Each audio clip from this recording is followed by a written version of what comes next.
Hoy vamos a hablar sobre las pruebas bioquímicas utilizadas en la clínica diaria.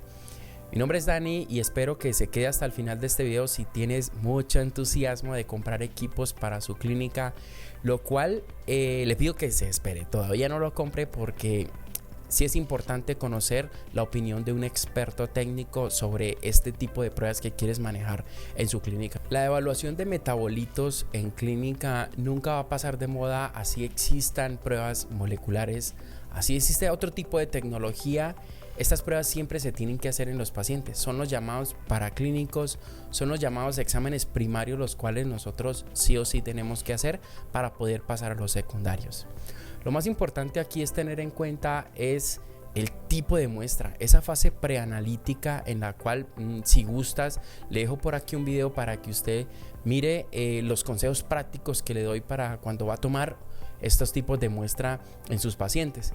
La química sanguínea es muy delicada y la viabilidad de estos analitos es muy importante tenerla en cuenta antes de nosotros o almacenar muestras o cuando nosotros vamos a tomar las muestras o vamos a incluso transportar esas muestras. Al momento de nosotros realizar pruebas bioquímicas tenemos dos opciones. Uno es medir las proteínas como tal. Estas pueden ser proteínas totales, pueden ser fracciones globulares, pueden ser proteínas como por ejemplo las hormonas, incluso las enzimas son proteínas.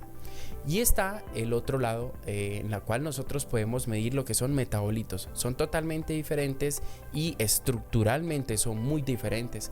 Estos metabolitos algunos les llamamos biomarcadores, los cuales nos ayudan a predecir incluso enfermedades y nos ayudan a de pronto establecer el estadio de ese órgano al momento. Aquí arriba le dejo un video para que le dé un vistazo sobre los tips para tomas de muestra en clínica veterinaria. Esto es supremamente clave porque nosotros nos vamos a ver enfrentados con lipemias, con ictericias, con hemólisis, los cuales me van a afectar en el resultado. Les comento, cuando tenía laboratorio de pruebas generales básicas, llegaban muchas muestras hemolizadas para medir bilirrubinas, por ejemplo. Resulta y pasa que ahí se ven afectadas sobre todo las bilirrubinas totales y nos va a dar unas absorbancias extravagantes en las que podríamos llegar a decir que el paciente pues tiene un daño hepático cuando realmente no lo tiene. Es muy importante este tipo de muestra, por eso les recomiendo que se tenga en la clínica una centrífuga muy pequeña. Tomamos la muestra del paciente en tubo tapa roja y aquí importante dejar al menos 10 minutos, dejarlo sedimentar, dejarlo coagular y centrifugarlo a máxima velocidad al menos 5 minutos. Una vez tengamos el sobrenadante, nosotros como clínicos tenemos que evaluar ese sobrenadante si está lipémico, si está itérico y si tiene hemólisis. Si tiene hemólisis, le recomiendo que vuelva y tome la muestra. Ahora bien, si estás pensando comprar un equipo de química húmeda o de química seca para su clínica, le recomiendo que primero se consiga la persona que es idónea para manejar ese equipo, ya que por ejemplo existen unos analitos en los cuales no podemos colocarlo en la nevera, no lo podemos exponer a la luz, por ejemplo. Tenemos, por ejemplo, que analizar esas curvas que son bastante complejas. Desde mi punto de vista, una clínica veterinaria debería tener estos equipos solamente para urgencias y lo anormal lo tendría que confirmar con su laboratorio partner. La verdad es bastante complicado. Si quieren que amplíe un poquito más sobre estos equipos, déjenmelo aquí abajo en los comentarios. Tenemos dos o tres tipos de pruebas bioquímicas. Unas son las detección por colorimetría, otras son la detección por cinética de la reacción y otras son la colorimetría basado en una unidad de tiempo, pero voy a explicarle una a una para que la tenga en cuenta. La colorimetría simplemente es la capacidad que tiene ese metabolito de formar una reacción bioquímica entre una enzima y un sustrato y hay un cambio de color. Ese cambio de color es visible y pues un equipo como un espectrofotómetro es capaz de calcular la absorbancia de ese cambio de color. Esto se hace por unas fórmulas que no vamos a entrar en detalle porque son bastante complejas y quiero hacer el video muy sencillo. Las cinéticas están basadas en el consumo de un sustrato en una unidad de tiempo, es decir, coloco X cantidad de sustrato, activo un cronómetro y leo la absorbancia a determinado tiempo. Eso se resta y se saca una concentración. Esto es una actividad catalítica, la capacidad que tiene esa enzima para degradar ese sustrato en unidad de tiempo. Estas por lo menos se miden en la alaninoaminotransferasa, en la aspartato-aminotransferasa, en la fosfatasa alcalina. Se mide, es una cinética de tiempo. El problema que tienen las colorimétricas es que si nosotros dejamos pasar cierto tiempo, ellas empiezan a perder ese color, y entonces una glucosa que yo necesitaba medir a los 10 minutos, si la leí a los 20 o 30 minutos, la concentración va a bajar, por lo menos del color. Entonces eso me va a indicar que el paciente está supuestamente en hipoglicemia, pero no es así, es que no la leí en el tiempo en que debería leerla. Otro problema que tienen las pruebas cinéticas es que nosotros tenemos que tener muy claro el límite de detección de ese espectrofotómetro. Es decir, a mí me va a detectar en esta muestra al menos 1800 unidades internacionales por litro.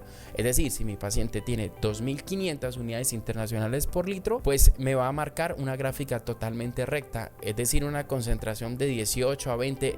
El equipo va a dar un número bastante loco. ¿Y qué pasa? Que nosotros vamos a creer que el paciente está normal. No, lo que pasa es que había que diluir esa muestra. Por eso les recomiendo mucho que lean los insertos. Pero zapatero a sus zapatos. Yo siempre he dicho que si, estudio medicina veterinaria, lo idóneo es que ustedes trabajen en ese campo, en cirugía, consulta y demás. Si de pronto quiere ingresar a lo que es laboratorio veterinario, pues existe una especialidad, la tiene la Universidad UTCA, por ejemplo, en la cual se puede preparar muy bien. ¿Qué pasa? Porque todas estas cositas son muy delicadas. El paciente requiere un resultado muy confiable, y esto, pues hay personas que están muy dedicadas a esto. Para eso existen los laboratorios veterinarios. Como les digo, si quieren tener estos equipos en clínica, muy bien, pero dejémoslos para urgencias. Por ejemplo, en la noche y al otro día confirmamos. Por ejemplo, un domingo en la tarde en la que no existe un laboratorio abierto. Nosotros tenemos esos equipos para el desvare. Existen dos tecnologías. Uno es la química húmeda, la clásica, la económica, que funciona bastante bien si tienes experiencia en todos estos ritmos de linealidad, límite de detección, límite de cuantificación, la precisión del método, demás cosas que yo creo que un laboratorista va a entender muy bien esto. Pero un médico veterinario le recomiendo es una química seca.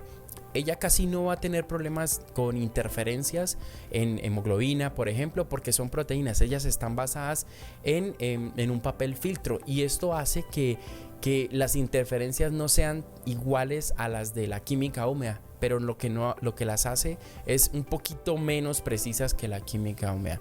Desde mi punto de vista he utilizado las dos tecnologías, pero me gusta más la química húmeda. Para mí es mucho más precisa, es mucho más fácil de hacer, es mucho más fácil de interpretar, y es mucho más fácil para nosotros poder estimar si realmente esto que yo estoy midiendo pues está bien o no. Por ejemplo, yo estoy midiendo una glucosa y la veo, ese reactivo es como un magenta más o menos, muy claro. Cuando se pone muy oscuro, pues el paciente tiene una glucosa muy alta, mayor a 110 miligramos por decilitro.